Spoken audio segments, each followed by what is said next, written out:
விளக்கு அப்படிங்கிறது இருளை நீக்கி ஒளியை தரக்கூடியது. நம்முடைய மனசுலயும் சரி, வாழ்க்கையிலையும் சரி, நிறைய பேர் சொல்றாங்க எனக்கு ரொம்ப இருளா இருக்கிற மாதிரி இருக்கு அப்படின்னு.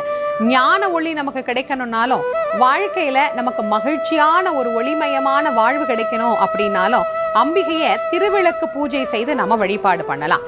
ஒரு விளக்கில் முப்பெரும் தேவியரும் எழுந்தருளி அருள் புரிகிறாங்க. அவங்களோடு 3 சக்தியாக விளங்கக்கூடிய முப்பெரும் தேவர்களும் அதுல நமக்கு இணைந்து காட்சி தர்றாங்க.